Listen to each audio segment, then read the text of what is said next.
একবার ভাবুন, আপনি হারজাগেনোরাখে হাঁটছেন। আপনার সামনে ছোট্ট জার্মান এই শহরটি যেন শান্তির প্রতিচ্ছবি। কিন্তু 1950-এর দশকে এই শহরে কার পায়ে কি জুতা পরা আছে সেই প্রশ্নটাই হয়ে উঠেছিল সম্পর্কের মাপকাঠি। স্কুলে ভর্তি হওয়ার আগে শিশুদের পায়ের জুতা দেখে ঠিক হতো তারা কোন বন্ধুদের সঙ্গে মিশবে। দোকানে পা রাখার আগে বিক্রেতা পায়ের দিকে তাকিয়ে দেখতেন ক্রেতার পায়ে কোন জুতা, পুমা নাকি Adidas. Walton is a global brand. World class innovation নিয়ে ওয়ালটন এখন দেশের সীমানা পেরিয়ে পৌঁছে গিয়েছে 50টিরও বেশি দেশে। ওয়ালটন, ঘরে ঘরে বিশ্বজুড়ে। তখনকার হারজাগেনোরাখ হয়ে উঠেছিল দুই ভাগে বিভক্ত এক যুদ্ধক্ষেত্র, যেখানে গোলা বারুদের বদলে ছিল পায়ে পরা ব্র্যান্ড। কিন্তু এমন বিভাজন কিভাবে সম্ভব? উত্তরটা লুকিয়ে আছে দুই ভাইয়ের মধ্যকার তিক্ততায়। বিশ্বখ্যাত ক্রীড়া সামগ্রী প্রস্তুতকারী দুই জার্মান প্রতিষ্ঠান অ্যাডিডাস ও পুমার নাম সবারই জানা, তবে এই দুই প্রতিষ্ঠানের মালিক যে আপন দুই ভাই তা অনেকেরই অজানা। অ্যাডলফ বনাম রুডলফ ডাজলারের ঐতিহাসিক যে দ্বন্দ্বে জন্ম নিয়েছিল বিখ্যাত দুই ব্র্যান্ড অ্যাডিডাস ও পুমা, আজ সেই গল্পই বলবো। সঙ্গে আছি আমি রুকাইয়া জহির। রুডলফ ডাজলার ও অ্যাডলফ ডাজলার দুই ভাই, জন্ম জার্মানির হারজাগেনোরাখ শহরে। তাদের বাবা ছিলেন একজন সাধারণ জুতার কারিগর এবং মায়ের ছিল একটি লন্ড্রির দোকান। ছোটবেলা থেকেই দুই ভাই স্বপ্ন দেখতেন একদিন বড় কিছু করবেন। তবে স্বভাবের দিক থেকে তারা ছিলেন একেবারে ভিন্ন। বড় ভাই রুডলফ ছিলেন সুদর্শন, প্রাণোচ্ছল এবং অত্যন্ত মিশুক। অপরদিকে ছোট ভাই অ্যাডলফ ছিলেন নীরব প্রকৃতির কিন্তু দারুণ উদ্ভাবনী। এডির মধ্যে ছিল নতুন কিছু তৈরি করার জেদ ও নিষ্ঠা। 1920 সালের শুরুর দিকে মায়ের লন্ড্রির দোকানেই নিজের স্বপ্নের বীজ বুনে অ্যাডলফ গড়ে তোলেন স্বল্প পরিসরে একটি জুতার ফ্যাক্টরি। মূলত খেলাধুলার জন্যই বিভিন্ন জুতা বানাতো তরুণ অ্যাডলফ। 1924 সালে দুই ভাই রুডলফ ও অ্যাডলফ ডাজলার মিলে প্রতিষ্ঠা করেন ডাজলার ব্রাদার্স শু ফ্যাক্টরি। তারা ঠিক করেন খেলোয়াড়দের জন্য উন্নত মানের জুতা তৈরি করবেন। দুই ভাই মিলে তৈরি করেন নতুন ধরনের জুতা, স্পাইকড শু। ডাজলার ব্রাদার্সদের প্রথম বড় সাফল্য আসে 1928 সালের আমস্টারডাম অলিম্পিক গেমসে। জার্মান অ্যাথলেট লিনা র্যাটকে ডাজলারদের তৈরি জুতা পরে 800 মিটার দৌড়ে স্বর্ণপদক জেতেন এবং বিশ্ব রেকর্ড গড়েন। এই ঘটনাটি বদলে দেয় দুই ভাইয়ের ব্যবসার গতিপথ। এরপর 1932 সালের লস অ্যাঞ্জেলস অলিম্পিক ও 1936 সালের বার্লিন অলিম্পিকেও ডাজলার জুতা হয়ে ওঠে প্রতিযোগীদের সবচেয়ে পছন্দের। কিন্তু সবচেয়ে ঐতিহাসিক মুহূর্ত আসে 1936 সালের অলিম্পিকে। সেই সময়ের অন্যতম সেরা মার্কিন দৌড়বিদ জেসি ওয়েন্স ডাজলার কোম্পানির জুতা পরে অংশ নেন 4টি ইভেন্টে: 100 মিটার, 200 মিটার, লং জাম্প ও 400 মিটার রিলে। অবিশ্বাস্য দক্ষতায় তিনি 4টি ইভেন্টেই স্বর্ণপদক জেতেন। এই অলিম্পিকের পরপরই আন্তর্জাতিক ক্রীড়া জগতে ডাজলার ব্রাদার্স কোম্পানি এক প্রভাবশালী নাম হয়ে ওঠে। বিক্রি বাড়তে থাকে হু হু করে। সারা বিশ্বের খেলোয়াড়দের কাছে এই কোম্পানির জুতা হয়ে ওঠে পছন্দের নাম। দুই ভাইয়ের মিল বেশি দিন টেকেনি। বছর 20 মধ্যেই ভাগ হয়ে যায় কোম্পানি। দুই ভাইয়ের মধ্যে দ্বন্দ্বের শুরুটা কিসের জেরে তা নিয়ে নানা ঘটনা প্রচলিত আছে। যেখানে দুই ভাইয়ের যৌথ উদ্যোগে গড়া হয়েছিল এক স্বপ্নের প্রতিষ্ঠান, সেখানেই ধীরে ধীরে জমতে থাকে অনাস্থার ছায়া। 1933 সালে দুই ভাই রুডলফ ও অ্যাডলফ ডাজলার আনুষ্ঠানিকভাবে যোগ দেন রাজনৈতিক দলে। উদ্দেশ্য ছিল মূলত ব্যবসা রক্ষা ও সম্প্রসারণ। 1939 সালে রুডলফ এবং অ্যাডলফ দুজনকেই সেনাবাহিনীর ডাকে সাড়া দিতে হয়। পরে অ্যাডলফ ফিরে আসেন ফ্যাক্টরিতে স্বল্প পরিসরে উৎপাদন চালিয়ে যাওয়ার জন্য। কিন্তু রুডলফ এমন সুযোগ পাননি, বরং সামরিক কর্মকাণ্ডের উপর তাকে নিয়মিত রিপোর্ট করতে হতো। ফলে ডাজলার ব্রাদার্স ও শু ফ্যাক্টরির মূল কর্তৃত্ব চলে যায় রুডলফের হাতে। এই নিয়ে দুই ভাইয়ের মাঝে সন্দেহ ও দূরত্বের সূচনা হয়।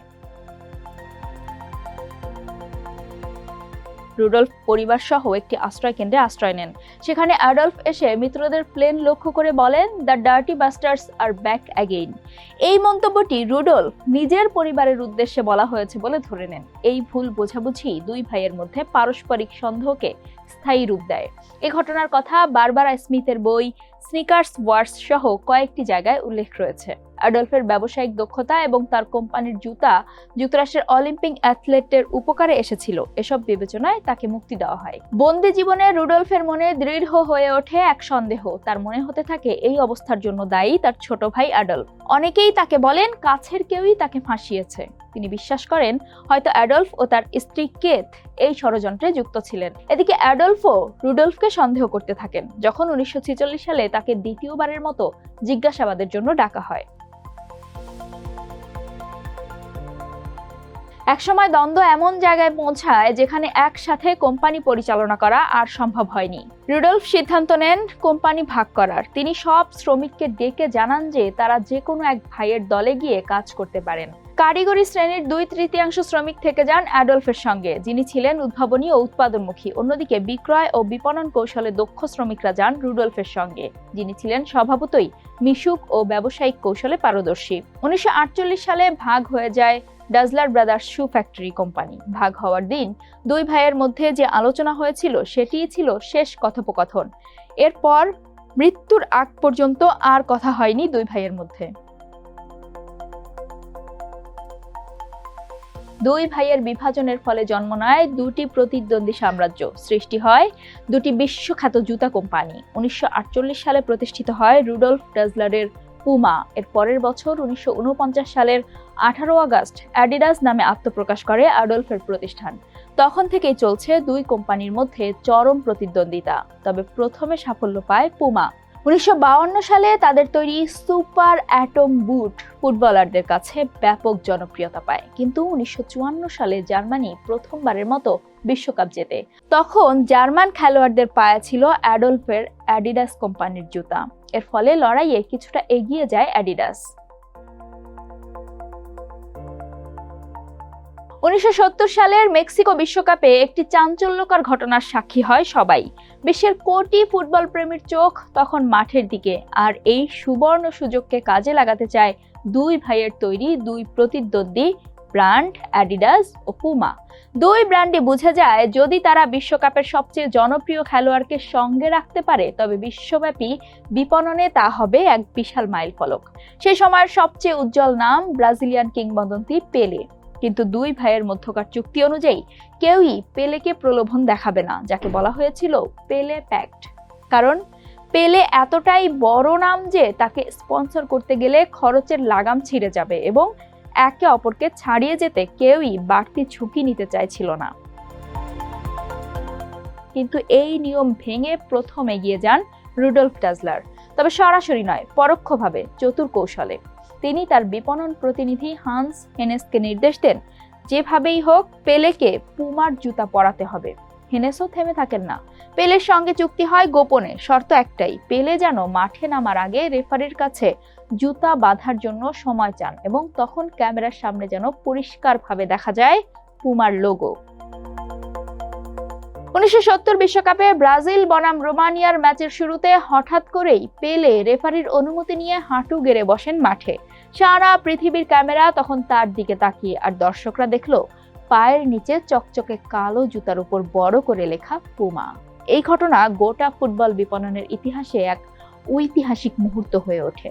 অ্যাডলফ ডাজলার যদিও তখন কিছুটা পেছনে পড়ে যান, তবে তিনিও থেমে থাকেন না। অ্যাডিডাস প্রথমবারের মতো বিশ্বকাপের জন্য অফিসিয়াল বল সরবরাহ করে, যার নাম হয় টেলস্টার। সাদা কালো প্যানেলের সেই বল ফুটবল ইতিহাসে এক ক্লাসিক আইকন হয়ে যায়। এই বলই ছিল প্রথম টেলিভিশন সম্প্রচারের জন্য বিশেষভাবে তৈরি, যাতে সাদা কালো পর্দাতেও ভালোভাবে দেখা যায়।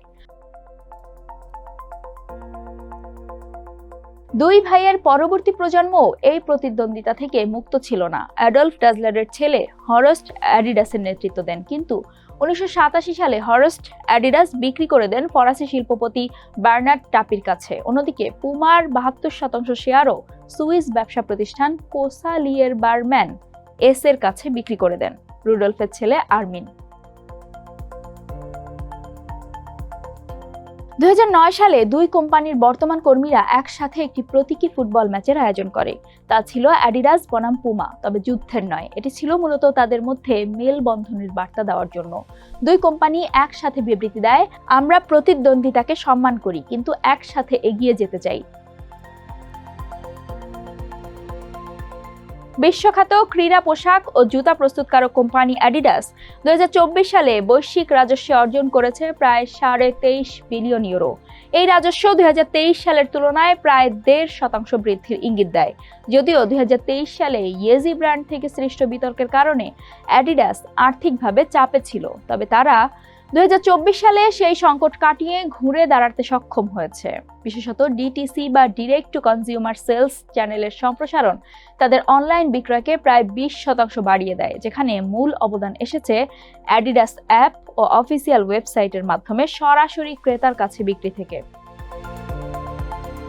2024 সালের অ্যাডিডাসের নিট মুনাফা হয়েছে 1.3 বিলিয়ন ইউরো, যা আগের বছরের তুলনায় প্রায় 10% বেশি। ইউরোপ এবং উত্তর আমেরিকায় তাদের বিক্রি স্থিতিশীল ছিল, তবে চীনে রাজস্ব হ্রাস পায় প্রায় 8%, যার অন্যতম কারণ চীনা ভোক্তাদের মধ্যে স্থানীয় ব্র্যান্ডের প্রতি ঝোঁক এবং ভোক্তা জাতীয়তাবাদ। অ্যাডিডাস বিশেষভাবে মনোযোগ দিয়েছে টেকসই পণ্য তৈরিতে। তাদের এন্ড প্লাস্টিক ওয়েস্ট কর্মসূচির আওতায় কোম্পানিটি 2024 সালে প্রায় 90% ক্রীড়া পোশাক পুনর্ব্যবহারযোগ্য ও পরিবেশ বান্ধব উপাদানে রূপান্তর করে। তারা 2025 সালের মধ্যে সম্পূর্ণ কার্বন নিরপেক্ষ উৎপাদন লক্ষ্যমাত্রা অর্জনের পথে এগিয়ে চলেছে। অন্যদিকে পুমা 2024 সালে বিশ্বব্যাপী 8.6 বিলিয়ন ইউরো রাজস্ব অর্জন করেছে, যা আগের বছরের তুলনায় প্রায় 6% প্রবৃদ্ধি নির্দেশ করে। কোম্পানির নিট মুনাফা দাঁড়িয়েছে 450 মিলিয়ন ইউরো। 2024 সালে তারা ফরএভার ফাস্টার ক্যাম্পেইনের মাধ্যমে নতুন ব্র্যান্ড ইমেজ তৈরি করতে সক্ষম হয়, যা তরুণ প্রজন্মের কাছে আরও আকর্ষণীয় হয়ে ওঠে। ফুটবলে পুমার উপস্থিতি আরও শক্তিশালী হয় যখন তারা English Premier League champion Manchester City ও ইতালিয়ান ক্লাব এসি মিলানের সঙ্গে চুক্তি নবায়ন করে। পুমা পরিবেশ বান্ধব প্রকল্প রিসওয়েডি প্রজেক্টে 2024 সালে পরীক্ষামূলকভাবে প্রায় 50,000 বায়োডিগ্রেডেবল স্নিকার্স বাজারে আনে, যার প্রত্যুত্তরে ইউরোপে বিক্রি 12% পর্যন্ত বেড়ে যায়।